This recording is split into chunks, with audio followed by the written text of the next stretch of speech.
everyone. So welcome to the first Sustainability Talk series for 2023. I think everyone is excited to hear insightful thoughts by the speaker today. Okay, before we go any further, let us begin our session with reciting Kitab Al-Fatihah. Al-Fatihah.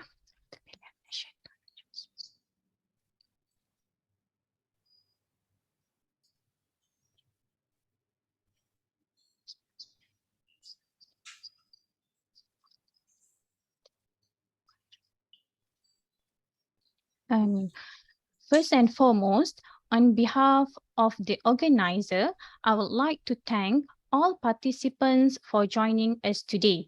I am 𝒁𝚨𝚰�ฬ𝐁, your moderator for today's Sustainability Talk series. As for your information, Sustainability Talk series is an initiative by the UKM-YSD Chair for Sustainability to educate, discuss, and promote the exchange of ideas on the current sustainability issues. The goal is to provide the basic foundation and framework by the experts in the subject through well thought out talks, and also create a platform for dialogue, discourses, and discussions via public talks and forums that contribute towards sustainable futures.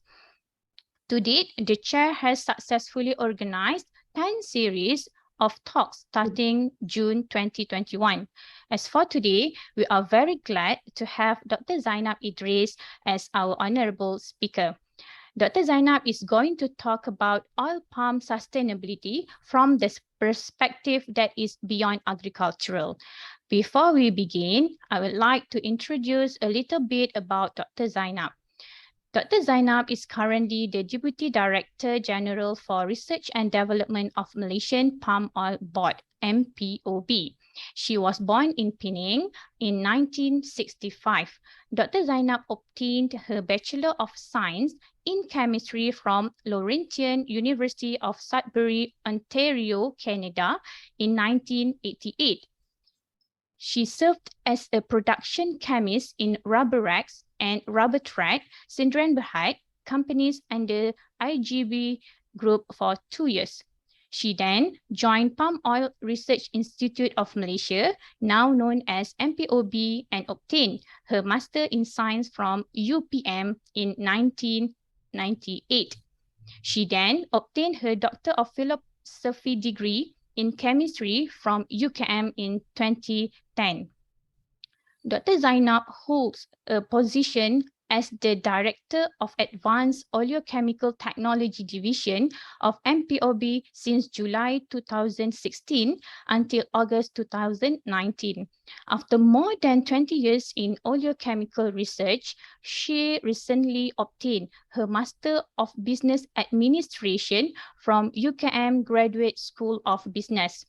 Currently, she chairs and actively involved as member for Coordinator for Scientific Committee of Council of Palm Producing Countries, Pengerusi Jawatankuasa Mesyuarat Interaktif MPOB RISDA, Board Members of Palm Oil Research and Technical Service of MPOB China, Panel Research Advisory Committee for Palm Oil Research and Technical Service of MPOB, members of Main Committee Mechanization Research Consortium for Oil Palm, Chairman of Committee Technical Edible Oils and Fat, Department of Standard Malaysia, and Chairman of the Working Committee for Development of Malaysian Standard.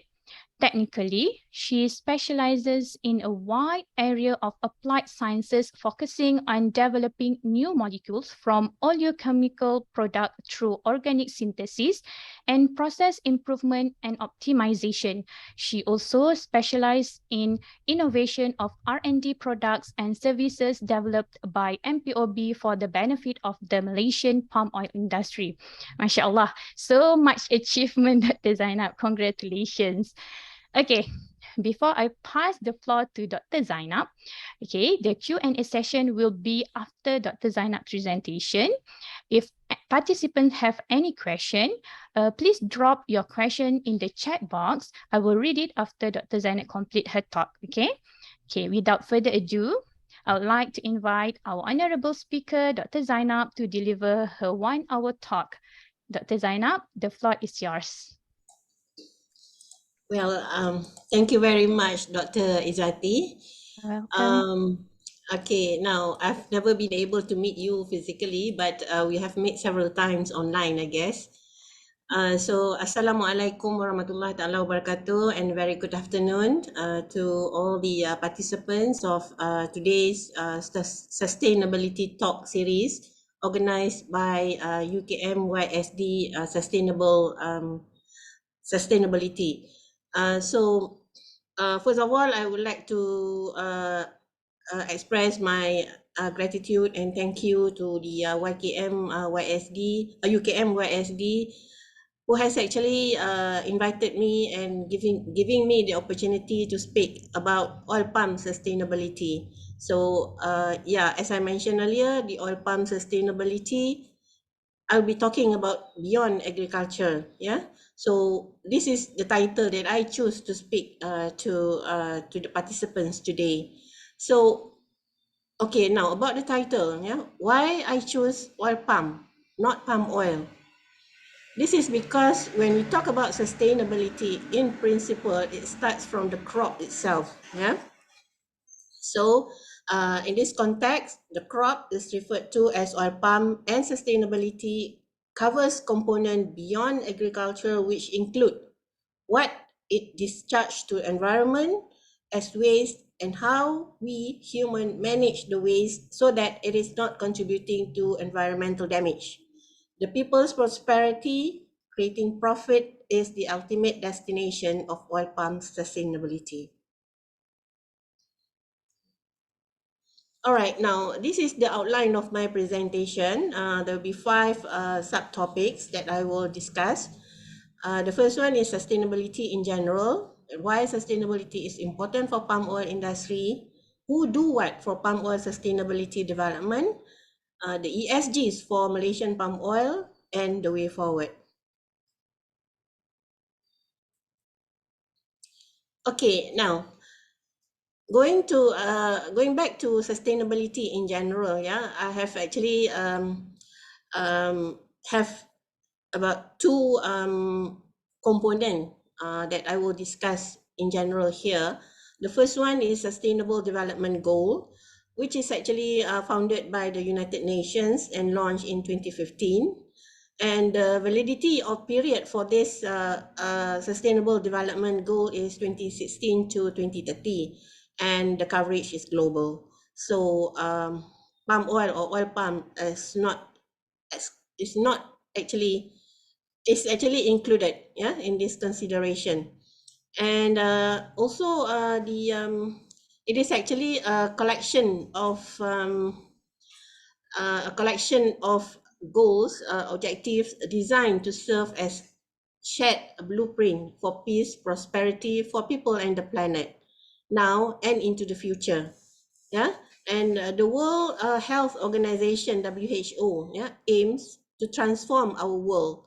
They are called to action to end poverty and inequality, protect the planet, and ensure that all people enjoy health, justice, and prosperity.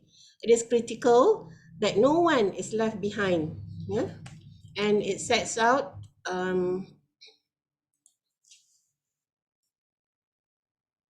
So it sets out. Sorry.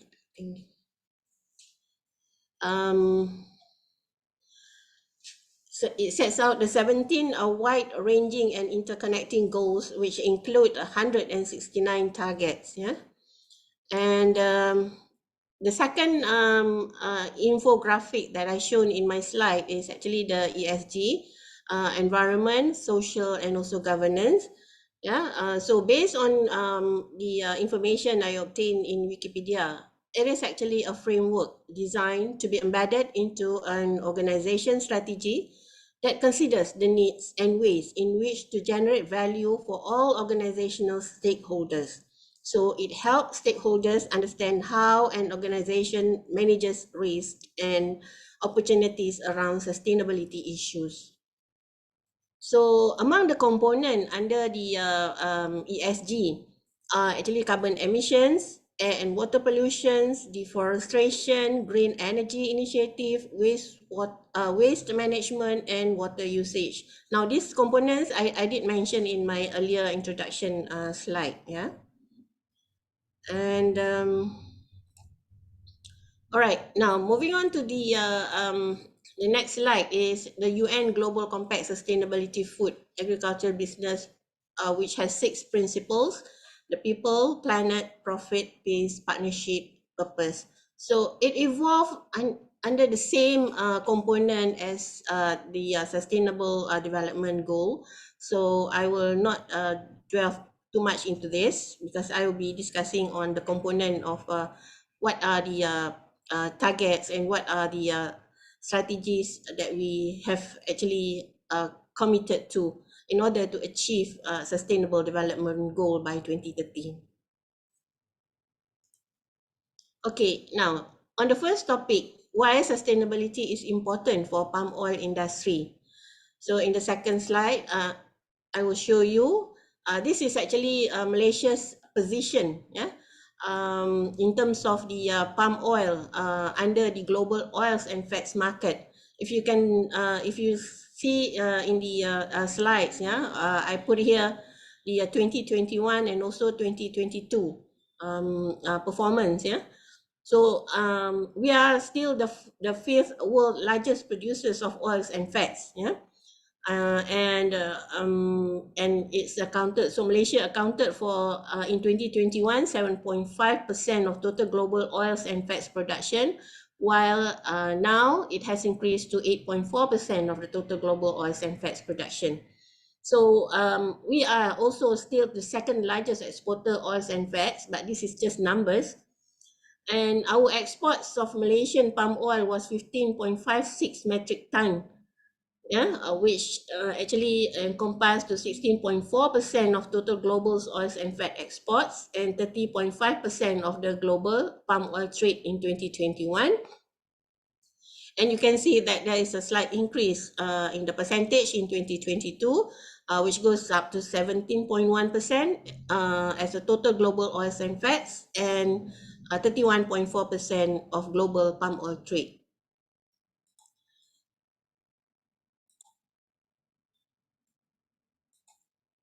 Okay, now this is sustainability is actually a big topic to speak, yeah, but we do commit, yeah, in sustainability because of the Western narrative. Okay, they were saying that oil palm is not sustainable and the production of palm oil is seen to be the cause of environmental degradation in the eyes of the Western consumers. So the worst thing is irresponsible NGOs are communicating this to the public all over the world through their social medias with various campaigns related to environment and health, just simply for the purpose to protect their profitability of their local vegetable oil crops. So thank you to them. And this is our narrative. Yeah? Oil palm cultivation is always and has been sustainable. Yeah, it has been more than 100 years since the first commercial plantation in Malaysia. So the palm oil producing countries are committed to practice sustainable approach within the guideline of ESGs for the next 100 years. All right, if you see the background image that I shown in the slide, you can see the 3 existing nature, coexist side by side with each other. Yeah, we have forest, we have new oil palm, we have matured oil palm, and we have cleared land. And the people are living prosperously. Yeah. So okay. Now, just would like to introduce to you. Yeah. When we celebrate the 100 years of the oil palm, the first plantation of oil palm in 2017. Yeah, MPOB managed to publish the coffee table book on the oil palm saga, and so Malaysian oil palm industry, yeah, has been there since 1917, and until today we are very sustainable. And you can see that these are the progresses which is published in the book. So and if you look at the roadmap, yeah, the first commercial planting in 1917 in Tanamaran Estate, Bestari Jaya, Selangor. And then the Ministry of Agriculture began conducting numerous research to improve export earnings in 1920. And the Malaysian government established Malaysian Agriculture Research Development Institute, MARDI, in 1969. And in 1977 to 1979, the government established the palm oil registration and licensing agencies, which is in short PORLA, and also establishment of the Palm Oil Research Institute of Malaysia, PORIM, in 1979. So the establishment of the Malaysian Palm Oil Board, yeah, MPOB, through merger of PORLA and PORIM, started in year 2000. And beginning of the national biofuel policy, which use palm biodiesel, B5, B7, B10, and B20. And for your information, most of the diesel that we have here in Malaysia are using the biodiesel blend. Yeah, so this began in 2006. So mandatory MSPO certification started in 2020, and the oil palm industry is known as the key driver of Malaysia's agriculture and agro-based sectors. So sustainability and beyond, yeah, we are talking about the three component, net carbon zero targets, biodiversity in oil palm, and mitigation of climate change under the MSPO. So Malaysia has actually set a goal to achieve net zero carbon emissions from its palm oil industry. In order to achieve this goal, the government is collaborating with the private sector and engaging in consultation with key stakeholders, such as states and cities, youth, and the Orang Asli community. So the major sources of greenhouse gas emissions in Malaysia are from the energy sector, followed by the industrial processes and product use and waste. The plantation sector is a significant contributor of methane due to the treatment and discharge of palm oil mill effluent, or in short, POME. The industry is working to reduce emissions by using biomass waste to generate energy, and by installing biogas trapping or methane avoidance facilities in new palm oil mills since 2014. The sector is also looking to improve its image by ensuring all crude palm oil related products are produced sustainably, and by introducing carbon pricing and improving carbon accounting practices among companies. So the government is also applying or putting pressure to insist that no banking facilities are offered to any plantation company that is not MSPO compliant. So this is a very big move, yeah? And looking for the other ways to extend this to central bank authorities in Singapore and Indonesia. So on the biodiversity in oil palm, Malaysia has implemented various programs and initiatives for the conservation and preservation of forests and biodiversity, including national forestry initiatives such as the Central Forest Pine and Heart of Borneo, reforestation through replanting of forest trees, and the establishment of wildlife corridor. The country ranks among the top countries globally for land area under forest cover and has a strong commitment to preserving its environmental assets for future generations. The Central Forest Pine and Heart of Borneo initiatives cover over 25 million hectares and help to strengthen the world's reliance to climate change by conserving carbon sinks and protecting the livelihoods of forest-dependent communities. So Malaysia has also committed to planting 1 million forestry species within the next 10 years, particularly in degraded lands in Sabah, and protecting the wildlife population through initiatives such as the Malaysian Palm Oil Green Conservation Foundation, in short MPOCGF, which is funded by the palm oil industry. The foundation works with organizations such as Sabah Wildlife Department to support wildlife rescue and conservation efforts.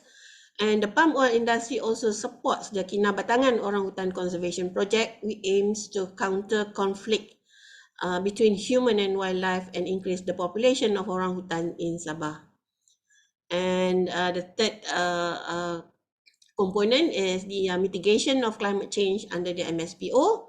The Malaysian Sustainable Palm Oil Certification Scheme is a system used to ensure compliance to sustainable practices in the Malaysian palm oil industry. And the MSPO standards were developed through consensus by a committee comprising representatives from various groups such as producers, users, consumers, NGOs, and others. So the first MSPO standard series was developed in 2013 and was later revised in 2022 to include elements that strengthen the standard and align with global sustainability requirements such as the United Nations Sustainability Development Goals, no deforestation, no peat, no exploitation, and environment, social and governance. So this is the ESG that I mentioned earlier. And the revised MSPO standards, MS 2530 2022, includes Principle 5, which commits to environmental management, conservation and protection, prevention of pollution, optimizing use of natural resources, and mitigating the impacts of global warming. So this includes 7 criteria, such as environmental management, efficiency of energy use, and use of renewable energy waste management and disposal, greenhouse emissions, water resources, environmental conservation, and so on. Okay, now this is just the updates on the status of biogas capturing in Malaysia. So as of December 2021, I still don't have the data for 2022. And this is the biogas projects, with number of mills 451. So completed biogas plants as of now 135. Which is under construction 5 and under planning 50. So you can see that there is a very good support from the industry. And the technologies used of the 135 completed biogas. So this is how it looks like if you visit the mills. So you can see that the covered lagoon digester and the digester tank. So now the covered lagoon digester is there's 65 units installed, and digester tank 70 units. And also the latest utilization of biogas, electricity, grid connection, rural electrification, co-firing, and also flaring. So if it's not sustainable, then what it is, And palm oil is actually part of our life, the fruits and also the biomass. So if you look, I don't know whether you're aware or not, if you look at the products that we have in the market, starting from the toothpaste, cosmetic, the breakfast, cookies, bakeries, and also baby formula, and the oil for cooking, and also supplement, vitamins. They have very high content of tocotrienols and also keratin, and also biodiesel, All right, now palm oil does not produce chocolate, yeah, but it is actually a medium used to um, to combine the chocolate slurry into a compact form, yeah, and we also have actually formulated a stable chocolate spread, yeah, using palm oil and waxes and also your bed, your pillows, your cushion, yeah. Despite all the users, yeah, I think they're jealous of us. So Malaysia is actually being or Malaysia or other palm oil producing countries are being blamed for all the the health uh, on the health issues and also environmental pollution. So we, Malaysia, is continuously committed in addressing the palm oil global issues. Some of them are actually, you can see in the slide here, yeah. There was actually an accusation on uh, the fraud with all kinds of accusation that consuming palm oil poses a health concern and is unsustainably cultivated, as well as being responsible for deforestation activities.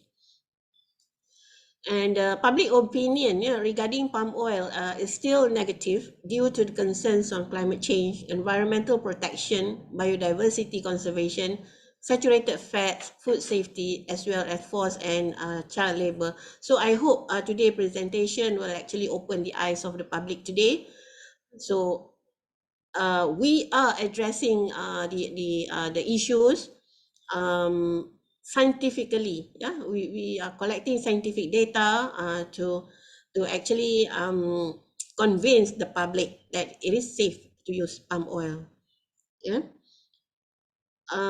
Food manufacturers and retailers in part of the European Union have actually affixed, this is very critical, no palm oil and palm oil free labels and logos to their products. Although the labels and logo may appear to be advertising schemes, they constitute nothing less than smear campaigns, right? And yeah, I think a few years ago, I'm not sure how long it is, because you see bad news spread so fast, and and then suddenly it disappeared. But it is actually intensifying, yeah, through the social media, and the negative perception, yeah, starting to stick into the minds of the Europeans, and now it is sticking to the mind of the local consumers. There's no action of feeding the mind of our local consumers that the positive image of the palm oil and also the palm oil industry.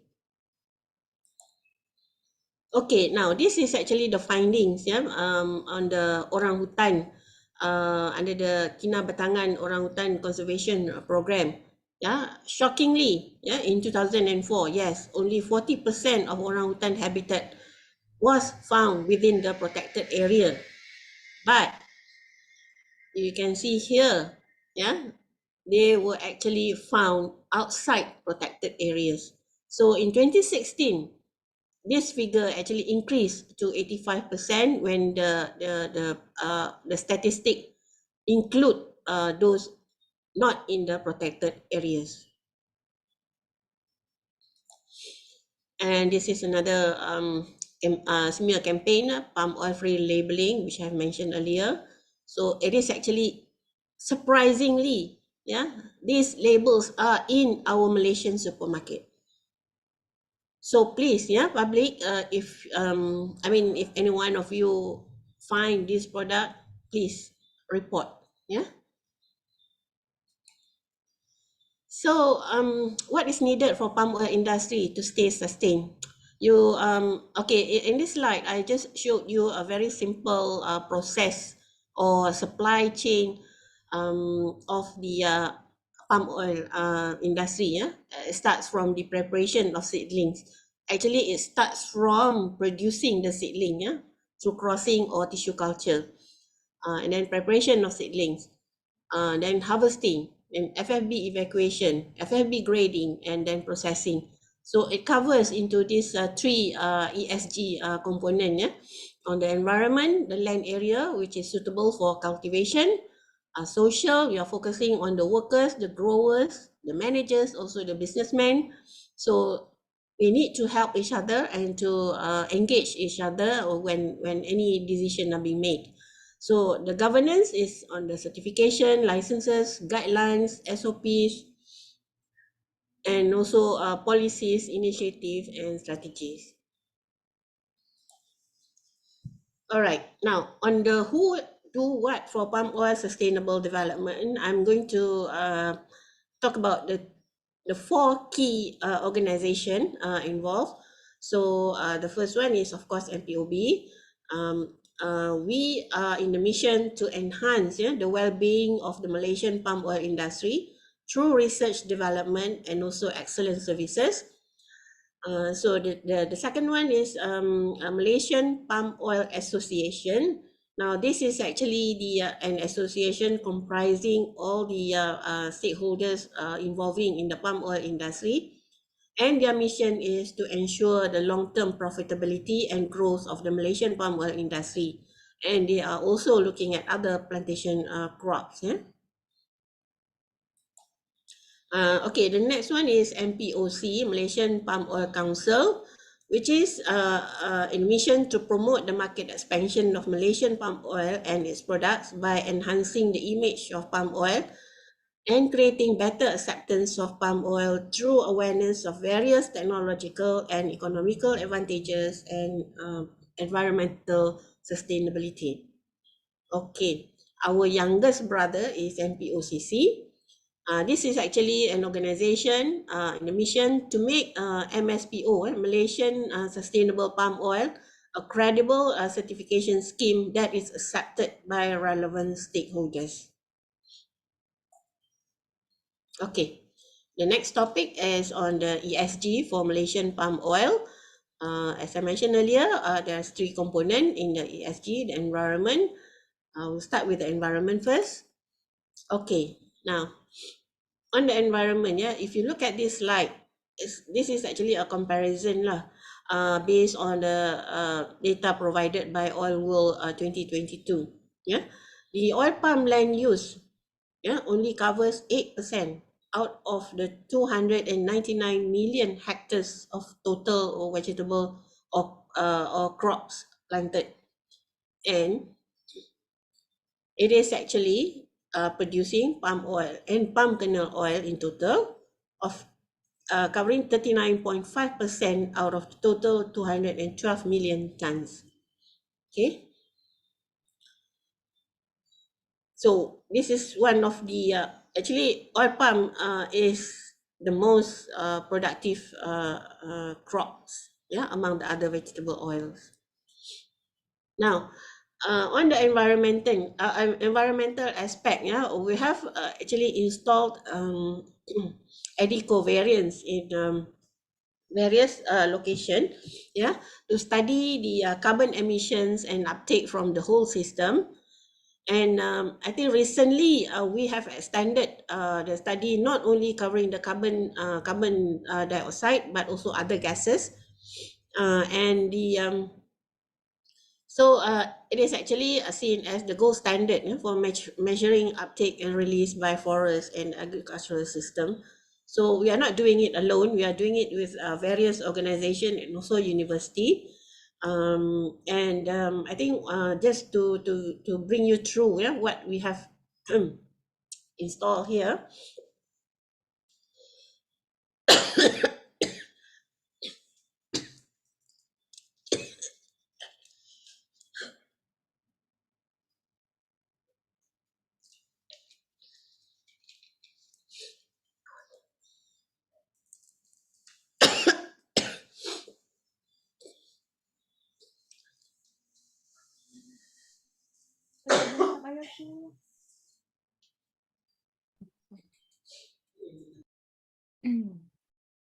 Okay, we will take 5.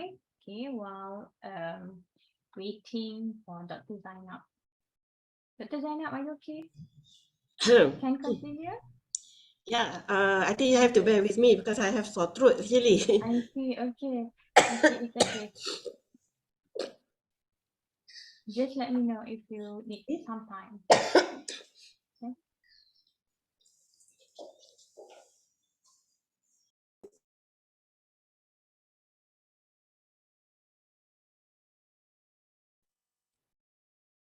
Okay. I hope everyone is still with us. Okay. With Dr. Zainab. Okay. I'm sorry, can we request for 5 minutes break? Yeah, of course, of course. Thank you. Okay, no worries. Okay, so we will be having our 5-minute breaks and we will resume at 3:10 p.m. Okay.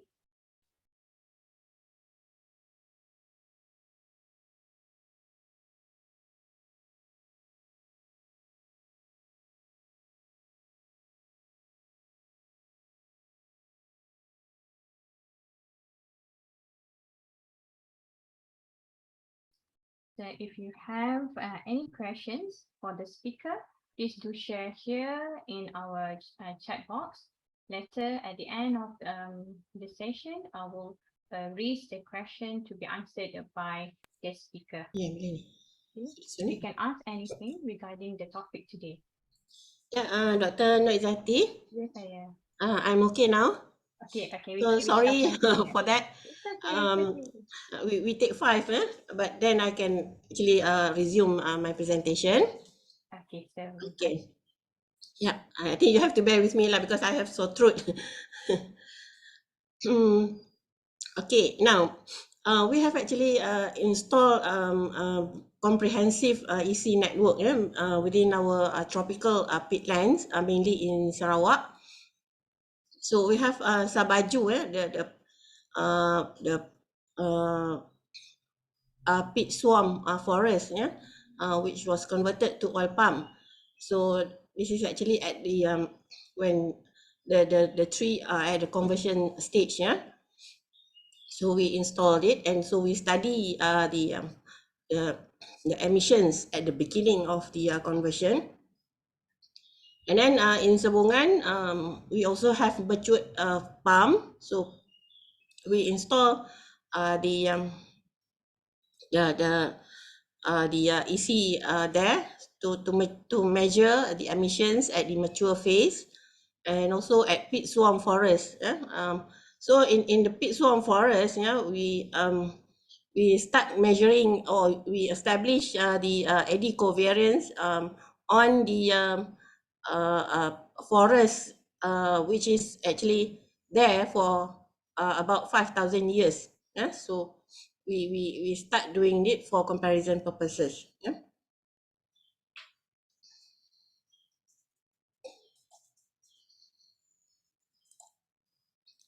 And basically, when we talk about CO2 emissions, there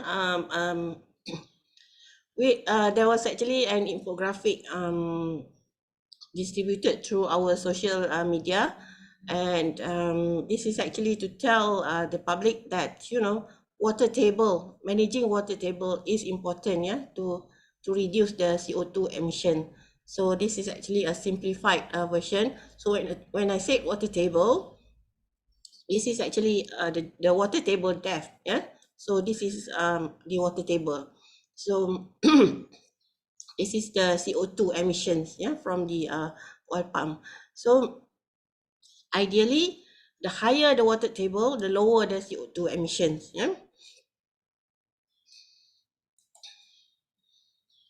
And so this is actually the study done by also one of our research officer is also part of the co-authors in this study on the short.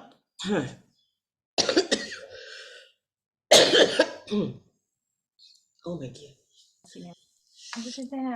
I'm sorry. If you need break, we can have. Let me. Yeah. Okay. So if you have any questions, please leave it in the chat box and I'll read it after the end of our session. So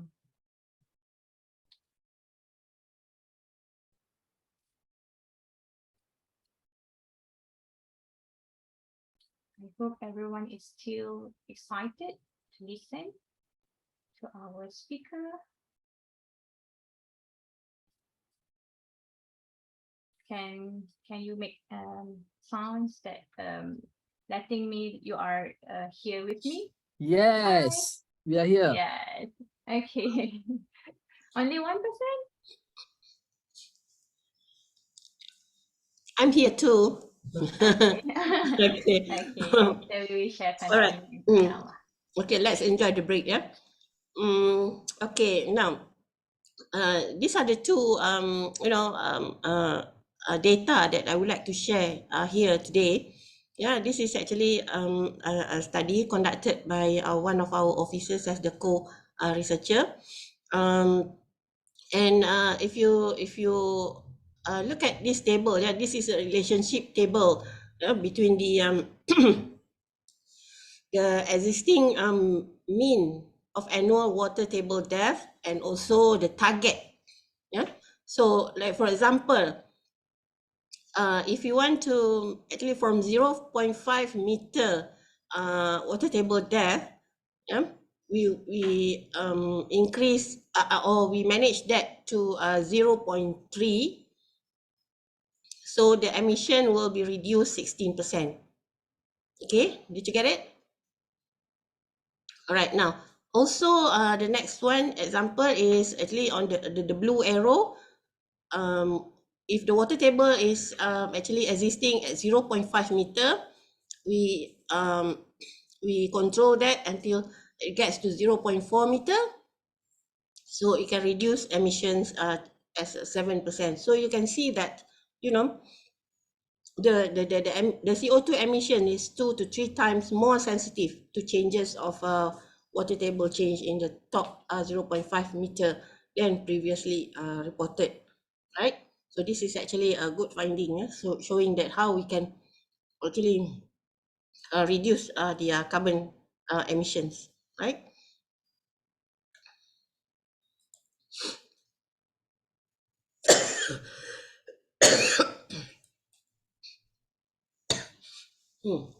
Okay.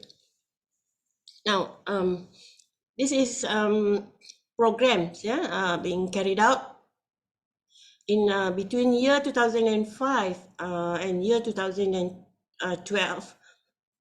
It was actually a program on mangrove trees planting program. So significantly, yeah, you can see that under the area of 2.3 million hectares, the number of tree planted, yeah, the mangrove tree planted is more than 6 million, right? So this is between 2005 to 2012. But there's another program, where the government has actually committed to 26 million trees planting program. So you can see, even though they promised 26 million, a total of 53 million has been planted under the area of more than 65,000 hectares. Okay, so this is actually a very good, a positive program to protect the environment. Okay, now Malaysia, as what we promised, we still maintain we have the total land area in Malaysia, 33 million hectares.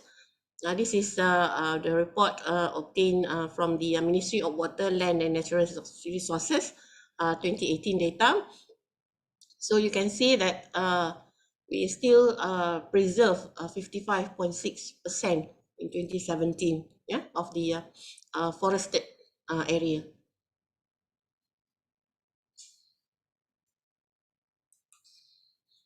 Okay, now everyone is actually aware that, you know, forest is actually the source of, you know, medicinal plants and food fibers and timbers, and also providing climatic stability, and also water and soil resources. So it is also home for wildlife and plant species. Okay, so as you can see, this is the 2019 forested area in selected countries, but let's take a look at Malaysia. We are actually at 58.3%. Okay.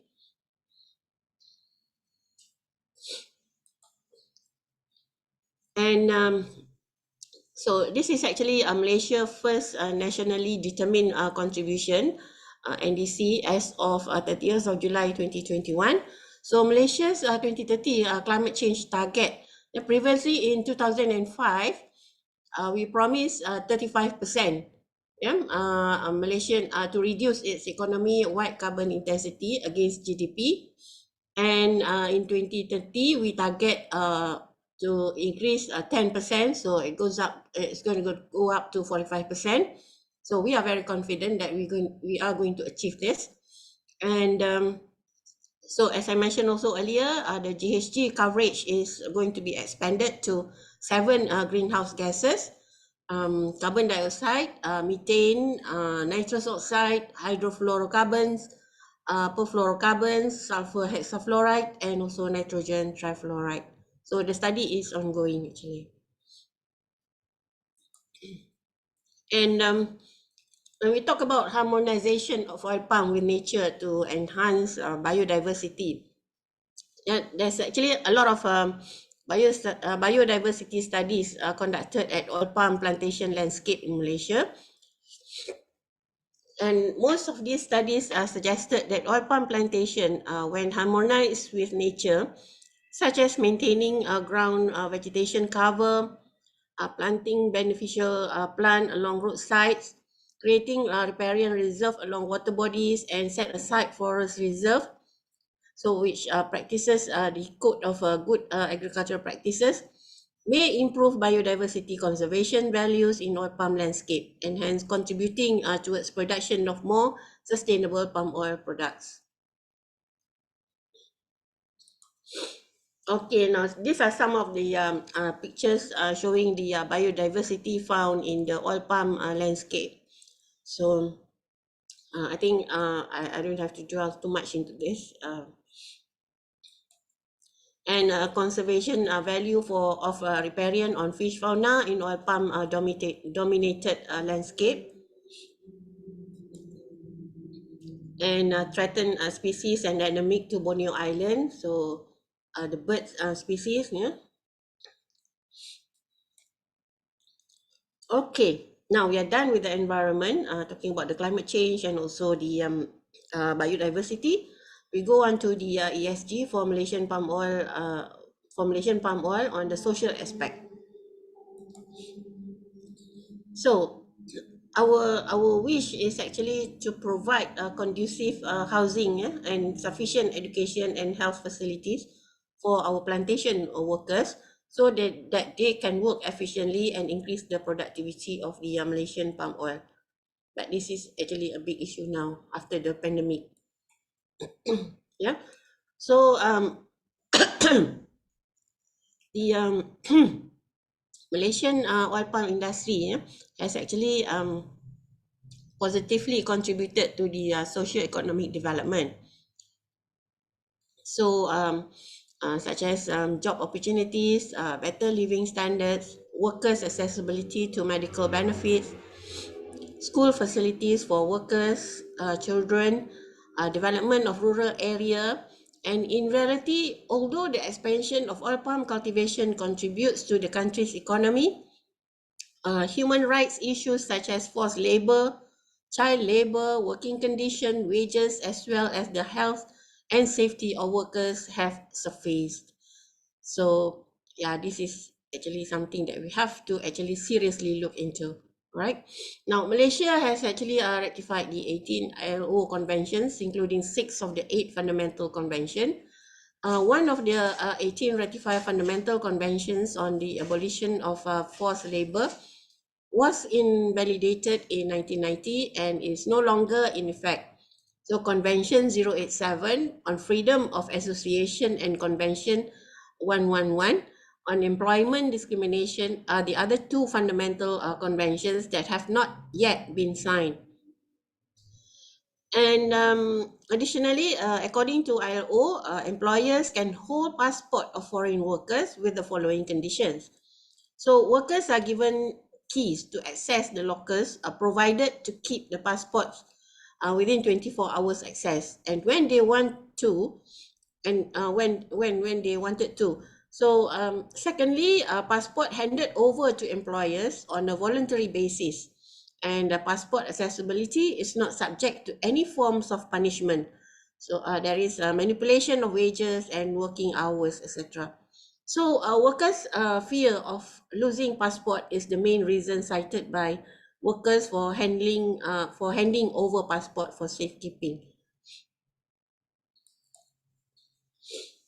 And the overall findings from the interview showed that working hours subcategory required improvement for the well-being of workers. Certain workers from plantations have raised concern about their challenging and time-consuming tasks, especially during pruning and harvesting activities, which require them to move from one area to another. So this is actually one concern. And the next one is actually on the International Labour Organization in 2017, which was actually an initiative to address the forced labour issue.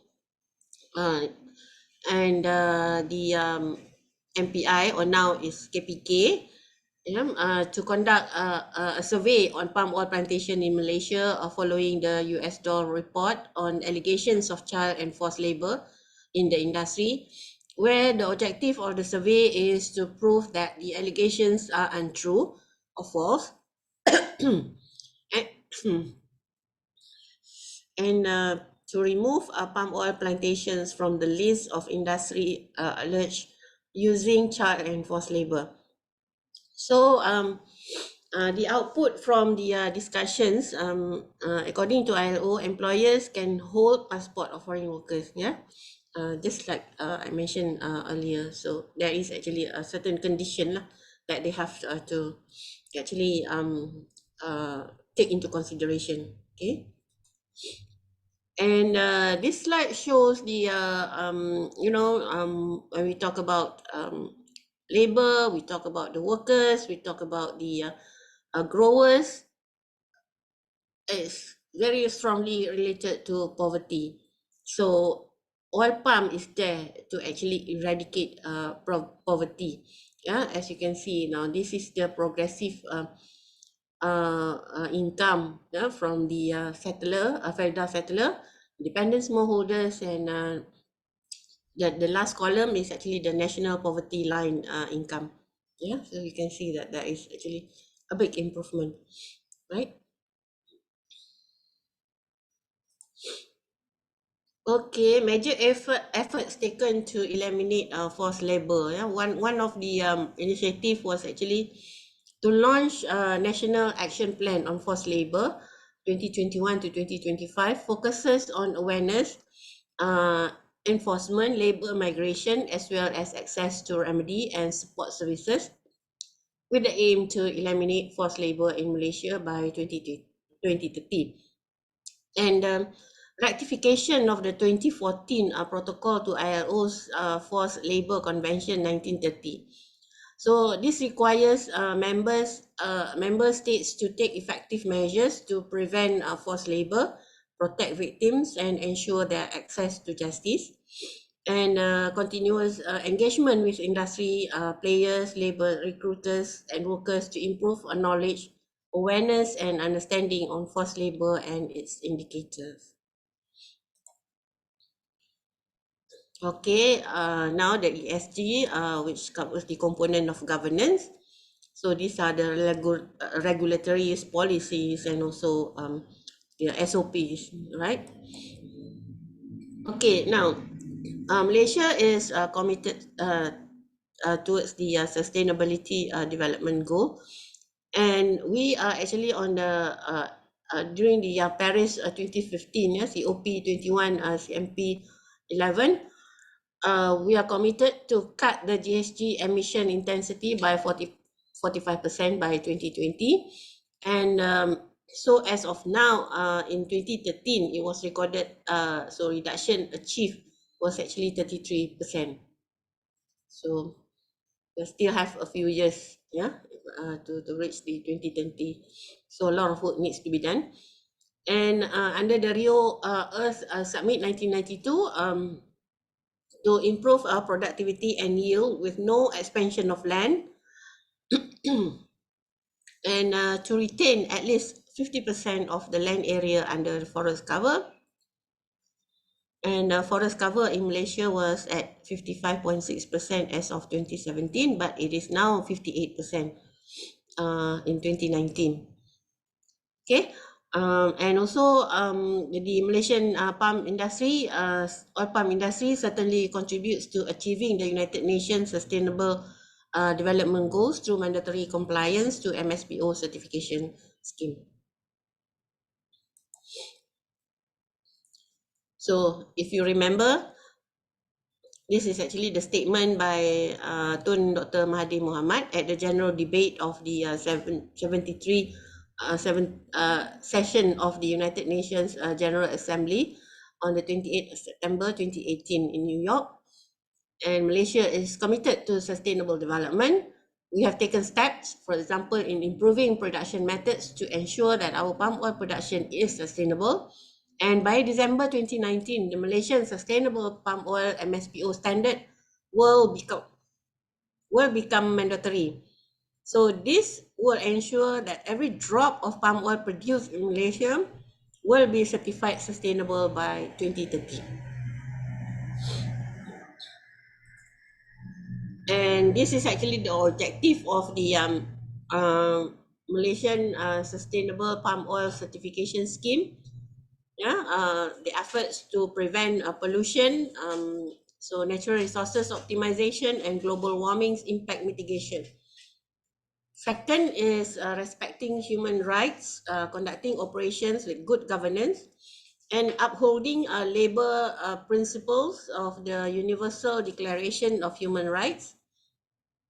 Thirdly is to opportunities for the indigenous and local communities to prosper together, and also the next one, number 4, fulfillment of national legal compliance obligation and assist to fulfill the government of Malaysia's policy. So number 6 is existing organization to be outcome focused. And number 7, achieving financial and operational benefits through sustainable practices. Number 8, communicating sustainable practices to stakeholders. Number 9, continual improvement on implementation based on practicalities and capabilities. And lastly, number 10, achieving greater sustainability acceptance and recognition in global markets for Malaysian palm oil. Now, this is the timeline for the MSPO standard. By 2024, it's going to be a compulsory compliance, And this is the current status of the MSPO implementation as of December 2022. At the moment, on the independent smallholders category, the certified area is already now coming to 712,000 hectares. For organized smallholders, 6,077.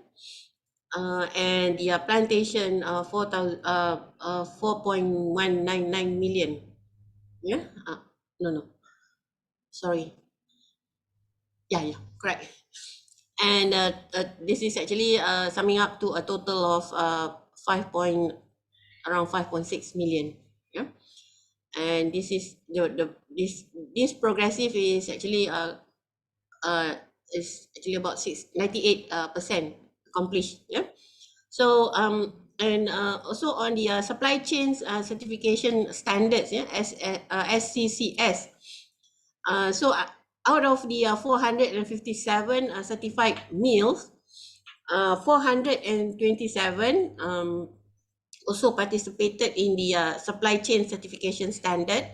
59 refinery, 45 kernel crushers, 35 oleochemicals, 10 biodiesels, and 26 repackers and a total of 602 companies are involved. So these are the commitment on the improvement of MSPO 2022. So the standards supports the Sustainable Development Goal 2020, and it also introduce and incorporate the high conservation value HCV approach, and strengthening requirements for new planting to include HCV, SIA and EIA requirements after the cutoff date of 31st December 2019, and introducing and incorporating a greenhouse gas calculation GHG for the entire supply chain, and to have a clearer requirements to prohibit any forms of forced and or trafficking labor.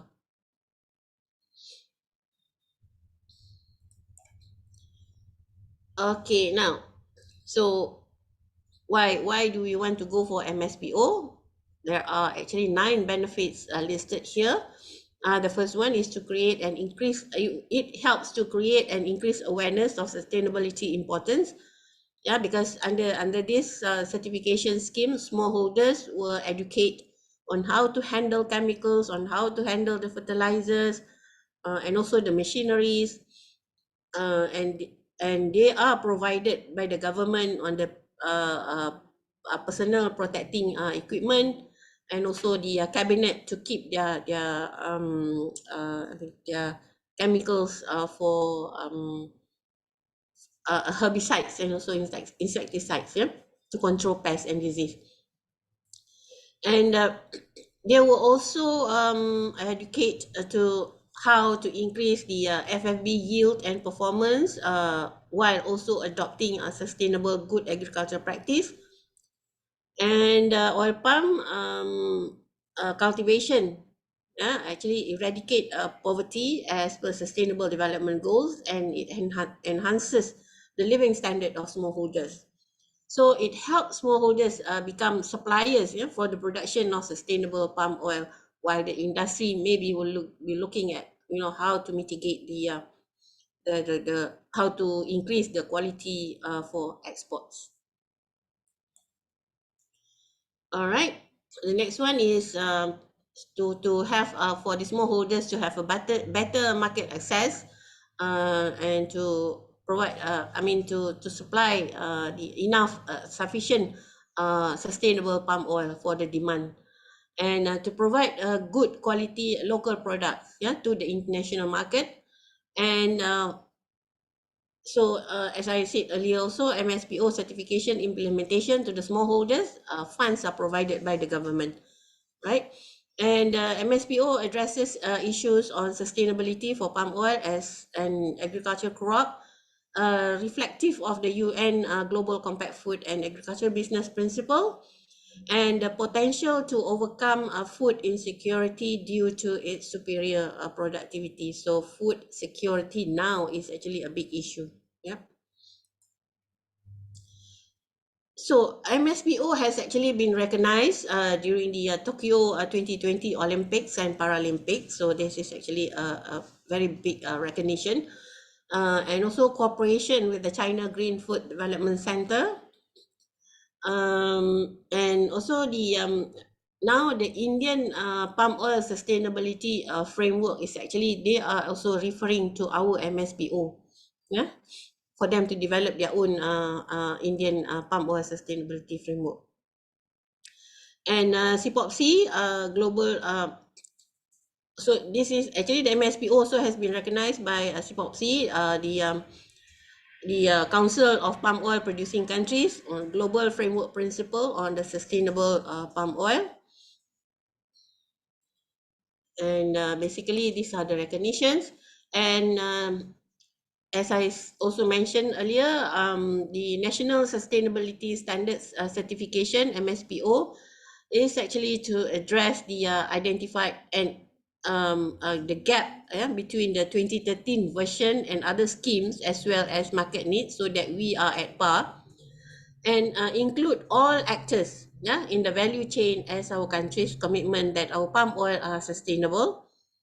And It is also considering the practicality of the requirements for all main users of the standards, as they have to confirm to it, and to ensure that the palm oil products from Malaysia are meeting the market demand and sourced from uh, certified and sustainable palm oil, and to meet the demands for environmentally sensitive markets for CSPO. So this is basically for the EU markets. Okay, these are the policies towards sustainable oil palm cultivation.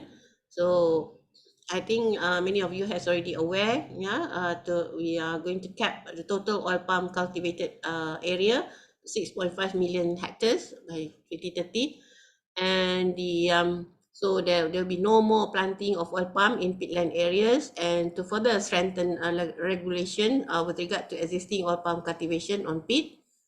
To ban the conversion of forest reserve areas for the oil palm cultivation, and to make available oil palm plantation maps for public access. And we are actually a highly regulated industry, the palm oil industry. So it covers the wildlife matters, labours and employees matters, pesticide use, biodiversity, environmental matters. So there are 4 components in environmental matters and land matters, right? There are more than 60 laws and regulation being practiced here. And this is actually the licensing of the Malaysian palm oil industry. So we have 25 category of the license category for the oil palm industry in Malaysia. And this is a statistic on illegal logging in Malaysia. So we can see that, it's actually good to see that, it's a reducing number of cases, on the illegal logging in Malaysia. So this is actually the statistic provided by the Forestry Department of Peninsular Malaysia, right? So now I think action has been taken to protect our forests, right? So a maximum fine of 500,000, and I think this is actually very cheap by right. It should increase, because our forest is very expensive. Okay. So ongoing efforts, I think I've mentioned it earlier in my presentation. And this is actually the importance of tropical peatlands. We have to take care of them. We have to actually protect them, and no more new planting in peatlands.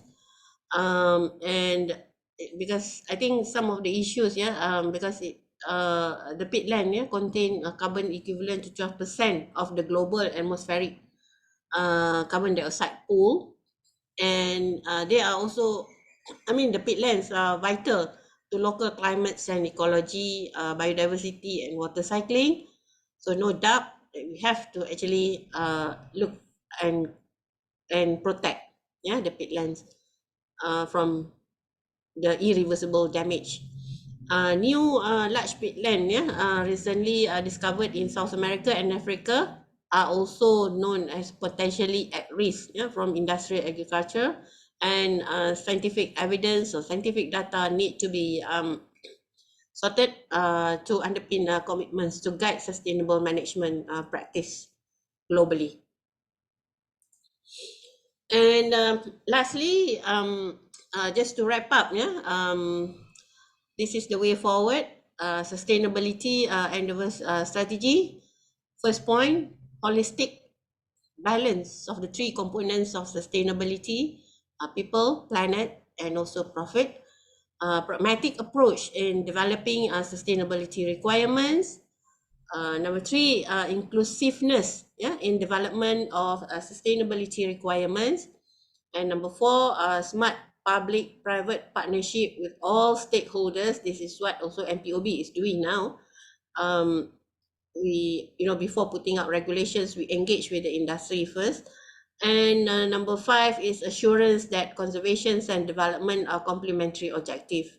So all in all, nothing is perfect, and please, there is always room for improvement. for the betterment of our country, our people, and also prosperity. And with that, I thank you for your attention. So I can be contacted at this number and emails. Yeah, if you have any question. All right, thank you. Okay, thank you so much, Dr. Zainab, for the fruitful and informative talks regarding the sustainability of palm oil. So basically, yes, as Dr. Zainab said, there is always a room for betterment. So yeah, ESG aspects being focusing by many bodies to ensure the sustainability of the palm oil itself. Basically, like MSPO, we have ILO conventions and so on.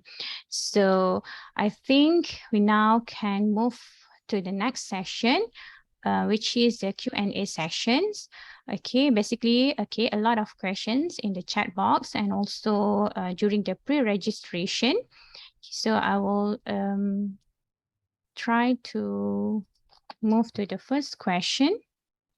So the first question is basically from Dr. Robert from ARPOS. Okay, Dr. Zainab, will the methane emissions increase with increasing water table? Okay, that one is the first one. The second one, also, how stable are the oil pumps when water table is high? Example, during what storm event. Well, thank you for the questions. I think this is a very good questions, and okay, I'll try to answer. First is on whether the methane emission emissions. increase with increasing water table, right? Yes. Okay. Now, actually, studies has also been done, yeah. And what they report is that the net methane from wetlands, yeah, the study was done on wetlands, which shows a clear relationship, yeah, to water level, and in most cases, higher water tables increase the emissions of methane, CH4. While in lower water tables accelerates the carbon mineralization and decrease the methane fluxes. Yeah, so that is probably my answer. So on the how stable is the methane, so it decrease the fluxes lah when the water tables accelerate. Okay. Okay. Thank you, Dr. Zainab. So we move to the next question. This is from Prof. Dato Ali Hassan from UPM. Is there data to correlate between water table and palm oil yield or productivity? All right. Thank you again for the questions. All right. Now, there was actually a study conducted in MPOB Sesang in Sarawak. And what they reported in the study that maintaining a high ground of water table, yeah, in the oil palm agronomics, while at the same time it reduced the decomposition and mineralization rates of peat, and it hence prevented excessive CO2 emission. So that's probably the relationship that I can actually. Okay. Now we move to the third question. Okay, from Dr. Robert again. Okay, so regarding the mangrove tree planting program, how many trees did survive? Okay, now because that is not the MPOB's I mean area of research, so probably I think the Department of Forestry could provide the answer because we are just monitoring the data so that it can actually justify the oil palm plantation, and also basically to protect the so that is the responsibility of the I think FRIM, if I'm not mistaken. Yeah. Okay. Thank you so much, Dr. Zainab. So the next question, I think we still have time. So the next question from Dr. Muhammad Najib Ahmad from MPOB. Okay, what are recent news on oil palm cultivation in peatland? Which one is the question? Recent news on oil palm cultivation in peatlands. There is. Any recent news regarding the cultivation? Oh, okay. Actually, the existing oil palm plantation on the peatland, Yeah. studies done in Sabah. Uh, I did mention in my presentation, yeah, that controlling water table is one of the important efforts or initiative to actually reduce the CO2 emissions. So this is actually a good finding so that we can use to mitigate or actually reduce the CO2 emissions in the oil palm plantation. The other thing is, there are actually challenges which are still, we are trying to address. Commonly is because you see, peat swarm is actually one of the source of, um, where animals live there, and some of them are rodent, and some of them, destroy the yield. The fruit. So that particular issue we are actually addressing now in MPOB under the R&D, and also collaboration with the industry. Yeah, this is actually regularly, or we have a discussion or engagement with the planters in Sarawak. So that is the latest I can tell. Okay. Okay, thank you so much. So basically, one more question from Dr. Farah Diana Arifin from UKM.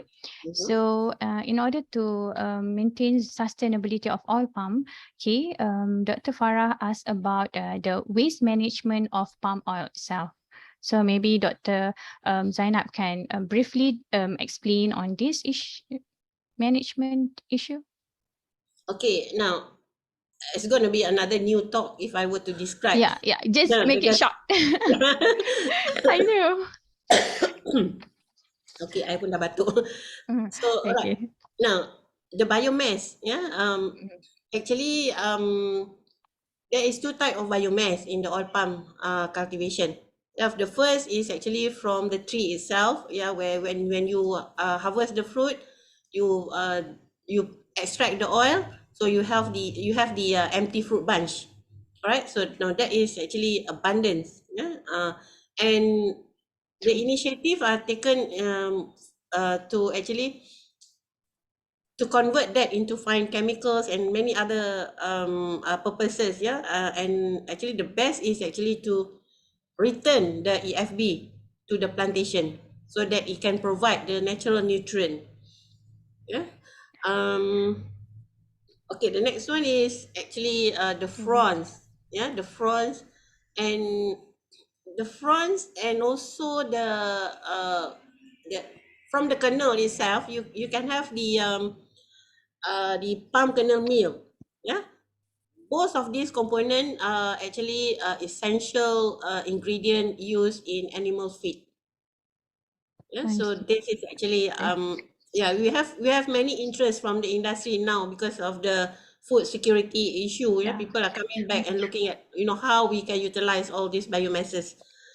And second type of biomass is the trunk. When we do replanting, so the trunk is removed, the palm oil tree is removed, so the trunk can actually be converted into furniture for wood wood industry, right? Okay. Thank you so much, Dr. Zainab. So one last question from me. Okay, out of curiosity, you've shown us the data related to illegal logging. It's up to 2014, which it's 0 case, right? So is it still 0 until now? I have no comment on that. Okay, it's okay. So just out of my curiosity, so I think that will be the last question for Dr. Zainab. Okay, so thank you so much, Dr. Zainab, for the clarifications and also the responses for all the questions from the floor. Sorry, Dr. On behalf, Dr. Izzati. yeah, Sorry, yeah. may I ask? Sorry. Oh, okay. Dr. Mana, right? Okay, Assalamualaikum, Dr. Zainab. I'm Manal Ismail from 𝒁𝚨𝐰𝐴 UKM. Okay, my one question is, so MPSO, is there any collaboration with Indonesia with regards to the controversial issues on the palm oil as a whole? Oh, okay. Because Indonesia is touted as still the #1 palm oil producer and also exporter. Thank you. Indonesia, yes, #1 exporter. And yeah, I did mention something about the Council of Palm Oil Producing Countries, yeah. So I am the coordinator of the scientific committee, and we are actually working together with Indonesia to address the sustainability issue in palm oil. So actually, we are working together very closely, yeah, with Indonesia. So because Indonesia is the partner under the 𝚨𝚯𝚯𝐶, we are actually trying to invite other countries, other palm oil countries, to be a member in the 𝚨𝚯𝚯𝐶, but they prefer to be just an observer, right? Like for example Thailand, Colombia, and also ada satu lagi tu, Papua New Guinea. They are actually very interested, but just as observer. Did I answer your question? Yes, thank you. Because I was waiting for the Indonesia thing. Sorry. All right. Okay. Okay, thank you so much, Dr. Ma, for the question, and thank you, Dr. Zainab, for the answers. So on behalf of organizer and also participants, we would like to thank Dr. Zainab for sharing with us today. So the last session, I think the session that everyone is waiting will be the photo session. So I hope everyone can turn on your video in order for committee to capture our moment with Dr. Zainab. Okay. So everyone, are you ready? Smile. Okay. 1, 2, smile. Okay, wait. One more. Maybe we can have freestyle.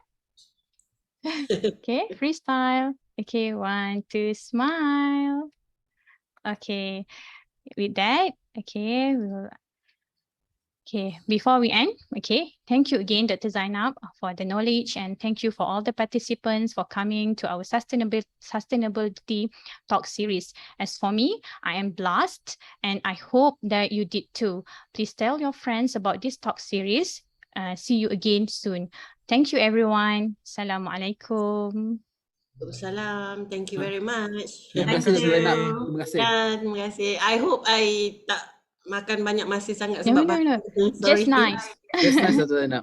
Yeah, just nice. Alhamdulillah. Thank you.